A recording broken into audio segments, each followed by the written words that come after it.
Je reviens sur Nostradamus. Actuellement, j'ai d'ailleurs un article de Patrice Guinard sur son site.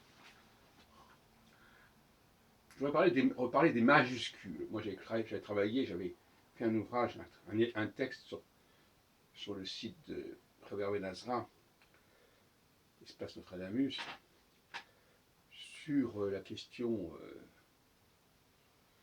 des majuscules chez Chavigny notamment.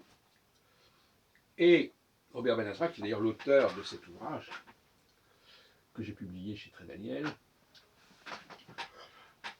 Et je m'aperçois finalement que cette affaire des majuscules dans les quatrains de Nostradamus, dans les quatrains des centuries, elle est liée à la ville de Lyon.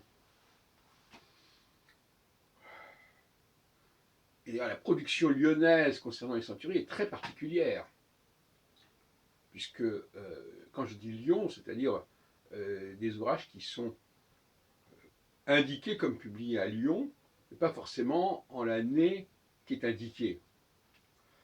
Alors, tout ce qui est 1555, Massé Bonhomme, 1557, Antoine du Rhône, Benoît Rigaud, etc., sans oublier Chavigny et la première phase du Janus François, Janus Gallicus, tout ça c'est une production lyonnaise.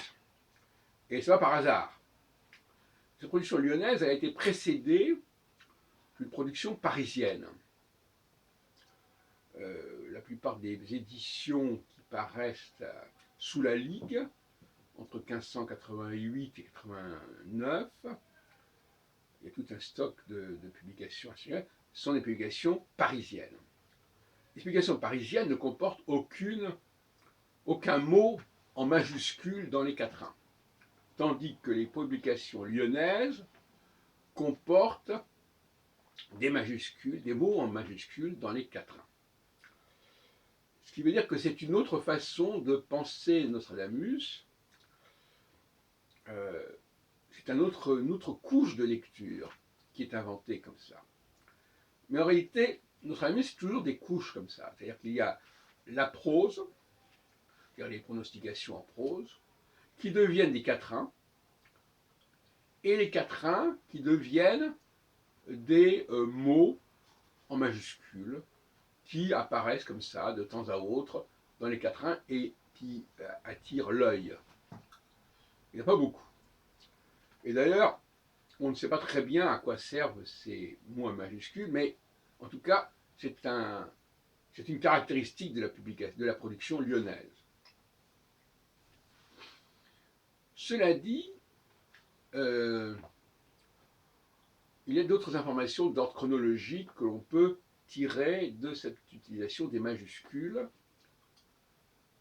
Ce n'est pas donc simplement un chorème, comme je dis, qui permet de situer géographiquement la production, mais c'est également un chronème qui permet de déterminer une chronologie. À savoir que, curieusement, par exemple, l'édition la plus connue de 1557, Antoine du Rhône, qui a fait l'objet de 2 reprints en 1993 et en 2006, je crois, ne comporte qu'un seul mot en majuscule, qui est le mot auge, A-U-G-E. Alors,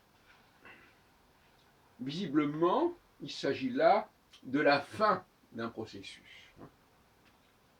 Parce que les autres éditions, elles, comportent beaucoup plus de mots en majuscules. Et probablement, là, on a voulu évacuer les majuscules, mais on en a oublié une. Voilà.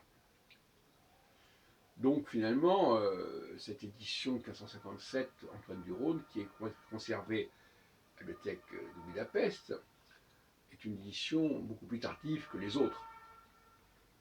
Donc, si on veut circonscrire de toute façon la production lyonnaise, il faut la situer dans les années 1580. 91, 94, 96.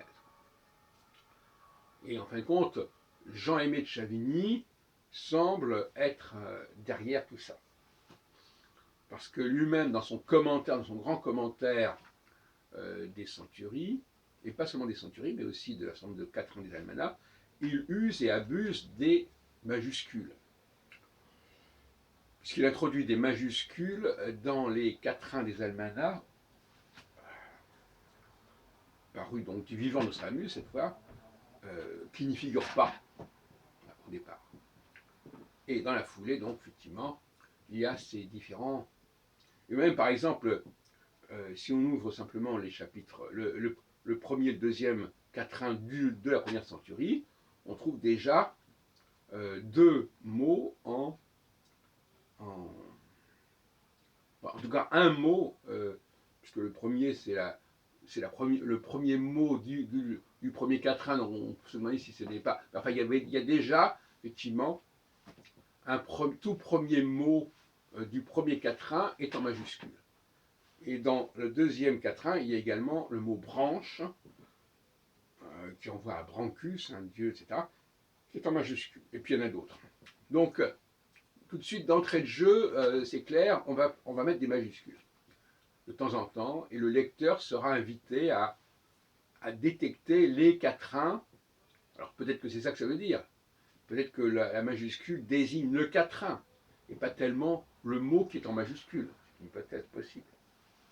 Donc à ce moment-là, il y aurait effectivement une série de quatrains qui seraient privilégiés et signalés par la présence d'une majuscule, d'un mot de ces quatrains, d'un mot d'un des versets en majuscule. C'est une hypothèse qu'on peut suivre, et à ce moment-là, il ne faudrait pas trop s'intéresser au mot lui-même. C'est une piste.